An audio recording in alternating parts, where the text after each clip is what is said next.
Bien amigos, sin lugar a dudas, Otto Carius es uno de los mejores Ases Panzer de la Segunda Guerra Mundial, un comandante que junto a su tripulación destruyó más de un centenar de blindados enemigos, llevándolo a ser merecedor de diversas condecoraciones, entre ellas la Cruz de Caballero de la Cruz de Hierro. Pero el día de hoy, más allá de tener una breve biografía con su historia, tengo otra colaboración con mi amigo José Antonio Márquez. Seguro que van a recordar que hace unos meses hicimos una colaboración trayendo para ustedes el video sobre el As-Panzer que engañó a la historia, Arno Giesen.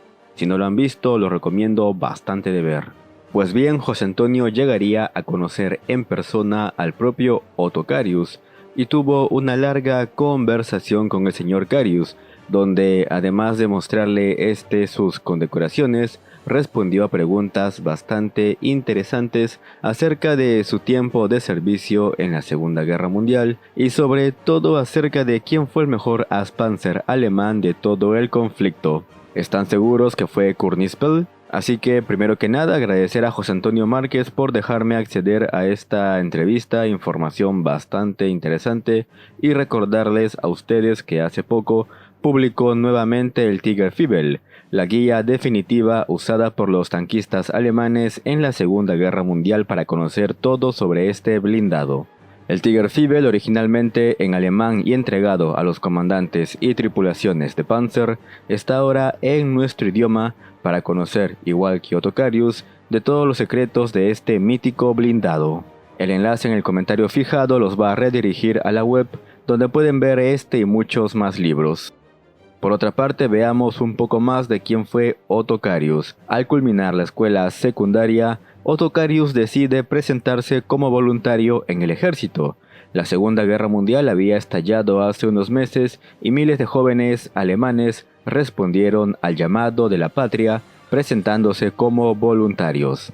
Para mala suerte de Otto, este sería rechazado debido a su baja estatura y peso. Sin embargo, la tradición militar de la familia lo motiva a presentarse de nuevo a filas, pero sería rechazado nuevamente por aquellos mismos motivos. Hay un viejo dicho que dice la tercera es la vencida, y en mayo de 1940 finalmente sería aceptado en el ejército y enviado al 104 Regimiento de Infantería. Pero había algo que entusiasmaba mucho al joven Otto: los tanques. Su padre, un viejo oficial del ejército, le había prohibido rotundamente presentarse a las divisiones Panzer, ya que al ser la punta de lanza de las fuerzas alemanas, las bajas entre sus filas serían espantosas. Pero Otto Carius ignoró esto, y luego de completar su entrenamiento básico de infantería, es enviado al 7º Batallón de Tanques. Si bien en un comienzo, por su baja estatura y al ser un muchacho de apariencia frágil, sus compañeros se burlaban y subestimaban su potencial, Carius demostraba entrenamiento tras entrenamiento que era un soldado con bastante potencial y capacidad. Poco antes de junio de 1941, su batallón de tanques sería enviado a Prusia Oriental con la 20ª División Panzer para participar de la Operación Barbarroja. Carius experimentaría su primer combate de tanques a finales de julio de 1941, cuando a bordo de un Panzer de origen checo cumplió funciones de cargador. En estos combates recibiría algunas heridas, pero ninguna de gravedad, salvo algunos dientes rotos al estallar un proyectil antitanque. Ya para agosto de ese año recibe su ascenso a suboficial y se une al 25º Batallón Panzer de reemplazo, donde continuaría luchando contra el Ejército Rojo, hasta que luego de un año de servicio en el Frente Oriental, Otto Carius es aceptado para realizar el curso de promoción a oficial. Ya en abril de 1943, Carius es ascendido a teniente y puesto al mando de un tanque en la 9ª Compañía del 502 Batallón de Tanques Pesados, los cuales emplearían el nuevo y potente tanque pesado Tigre. Otto Carius y su tripulación serían enviados en julio al frente de Leningrado. Lucharon intensos combates defensivos en las cercanías del lago Ládoga, donde los blindados alemanes comenzaron a demostrar todo su potencial, y por estas acciones temerarias, y de valor en el campo de batalla, Otocarius ya había recibido la Cruz de Hierro de segunda y primera clase. A eso se suma su medalla de herido en combate y la medalla por la campaña rusa y de asalto Panzer. Aún así, un solo hombre y su tripulación no pueden cambiar el destino de una guerra. 1944 traería una serie de desastres para Alemania, pero también más combates defensivos en donde Carius y su Tigre fueron llevados al límite. Por ejemplo, la ofensiva soviética para levantar el asedio de Leningrado obligó a los alemanes a replegarse a las cercanías de Narva en Estonia. La unidad de Otocarius fue pieza clave en estos combates para estabilizar el frente, consiguiendo detener contraataques enemigos y arrebatar posiciones al ejército rojo. Para hacernos una idea de la magnitud de estos combates en torno a Narva, Otocarius destruyó 30 tanques soviéticos, lo que vendría a representar poco más del 20% del total de las supuestas victorias que consiguió en todo el conflicto. Por estas acciones en combate en Narva, Carius sería premiado con la Cruz de Caballero de la Cruz de Hierro. Pero no había mucho tiempo para poder celebrar. Pocos meses después, en julio, el ejército alemán se encontraba intentando contener el ya imparable avance soviético. Otocarius y su compañía se encontraban cerca de Riga, en las afueras de un pequeño pueblo, junto con el teniente Albert Kessler. Carius y Kessler querían confirmar si aún el enemigo seguía en el pueblo.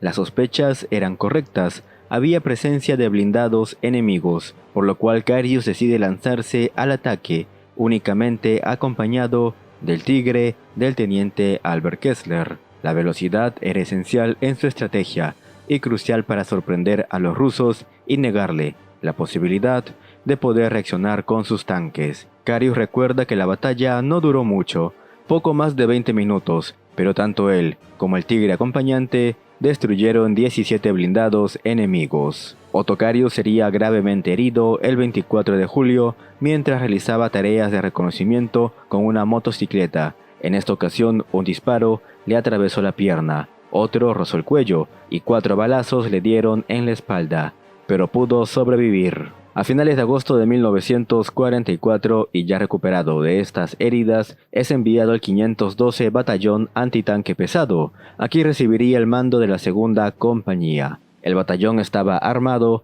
con los enormes cazatanques Jack Tiger, y Otto pasaría varios meses en entrenamiento. El 8 de marzo, antes de terminar la instrucción, la segunda compañía sería enviada a las cercanías del río Rin, y finalmente se rindió al ejército estadounidense el 15 de abril de 1945. A lo largo de todo el conflicto se dice que Otocarius destruyó más de 150 tanques, lo cual lo ubica como uno de los mejores comandantes de blindados de la Segunda Guerra Mundial. Años después, Otocarius se establecería en su pueblo natal y dedicaría su vida a trabajar en su farmacia, recibiendo también constantemente a diversos historiadores y divulgadores históricos, ávidos de conocer las experiencias de este habilidoso tanquista. Así pues, amigos, comenzamos con las preguntas que José Antonio realizaría a Otocarius. ¿Cuáles fueron los motivos que lo llevaron a inscribirse como voluntario en el ejército? Esto lo había mencionado ya en mi obra Tigres en el Barro. Me presenté voluntario porque era mi deber defender a mi país si éste iba a la guerra. Mi hermano fue voluntario y todos mis amigos también. Como ya sabes, yo fui rechazado incluso en 2 ocasiones, pero esto no me impidió presentarme una tercera vez y por fin ser aceptado. ¿Cómo se dio la oportunidad de unirse a la rama blindada? En sí no hubo ninguna oportunidad, me rechazaron, pero cuando me encontraba realizando el entrenamiento básico de infantería, se pidieron voluntarios con nociones en mecánica para formar parte de las Panzerwaffe. Yo di un paso al frente, pues quería formar parte de las fuerzas blindadas. Me aceptaron y mi oficial no dijo nada. Así él se quitaba un peso de en medio, pues la verdad yo no era muy querido en mi unidad. Francamente me hicieron un gran favor. ¿Cuál fue su primer blindado y sus primeras funciones en este? El primer tanque en el cual combatí fue un Panzer 38T de origen checo. Yo era el cargador, pero sabía conducirlo e incluso liderar un blindado, pues éramos adiestrados para cubrir cualquier plaza en caso un compañero fuese herido. ¿Cómo fueron sus primeros días de entrenamiento? Fueron duros, claro. Estábamos siendo preparados para combatir en una guerra, no un videojuego.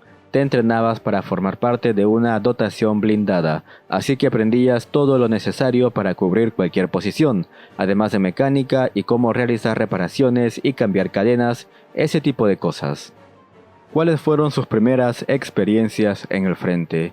Pues de emoción, era la primera vez que íbamos a la guerra. Nos sentíamos emocionados e invencibles a bordo de nuestro Panzer, hasta que descubrimos que estos eran muy inferiores al T-34. Realmente sería una sorpresa bastante desagradable. ¿Cómo y cuándo fue su bautismo de fuego?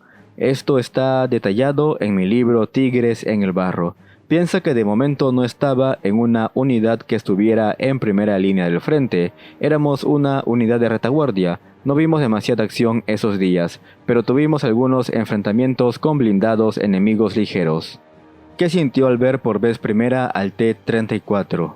Miedo. El T-34 era muy superior a cualquiera de nuestros blindados al comienzo, y podía dejarnos fuera de combate de un solo disparo. Nosotros no podíamos hacer mucho contra ellos, no teníamos la potencia de fuego suficiente para hacerles frente. ¿Cuál fue su experiencia en el frente oriental luego de los primeros meses iniciales? Lo que pasa en la guerra te va a acompañar de por vida. Mucho frío, mucho sufrimiento, mucha muerte. Esa es la guerra. Ese fue el frente oriental. Muchos de mis camaradas murieron en combate. No es bonito recordar eso. Al final la guerra solamente es muerte y sufrimiento. ¿Cuál sería su primera impresión al ver el tanque Tigre? Impresionante. Grandioso. Era un tanque muy grande, con ese cañón enorme de 88 milímetros y sus excelentes ópticas. El blindaje era bastante bueno para luchar en igualdad de condiciones contra los T-34. Al Tigre yo lo definiría como un tanque grandioso e impresionante, pero con un motor bastante delicado. Había que tener mucho cuidado conduciéndolo. En cuanto a fiabilidad, puedo opinar de mi Tigre, y este siempre fue muy fiable. ¿Cuáles fueron sus primeras experiencias en combate a bordo del tanque Tigre? En el frente norte contra los T-34, destruí 3 de estos con mucha facilidad a una distancia de 800 metros, creo recordar. Pero esto parecía un juego de niños. Si esta iba a ser la guerra a bordo del tanque Tigre, parecía que la guerra blindada ya estaba ganada. Qué equivocados estábamos sobre eso.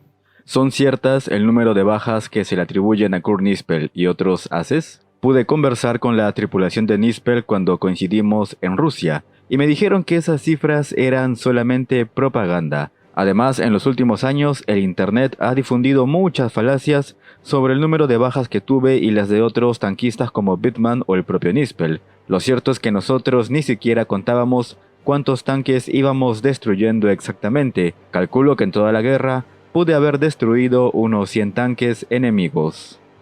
Bien amigos, hemos llegado al final del video de hoy, espero les haya gustado. De nuevo agradecer a José Antonio Márquez por brindarme tan valioso material para este video y recordarles que su Tiger Fever se encuentra ahora mismo a la venta. Si quieres conocer todos los secretos del tanque más legendario de la Segunda Guerra Mundial, lo tienes al alcance de un clic y sobre todo en nuestro idioma. Toda la info en el comentario fijado en el canal. No olvides dejar tu pulgar arriba, suscribirte, comentar y recuerda que el señor YouTube activó la opción de supergracias y miembro del canal. Así que si quieres apoyar el esfuerzo de guerra del canal y de quien te habla, puedes donar el monto que tú desees. Nos vemos en un próximo video.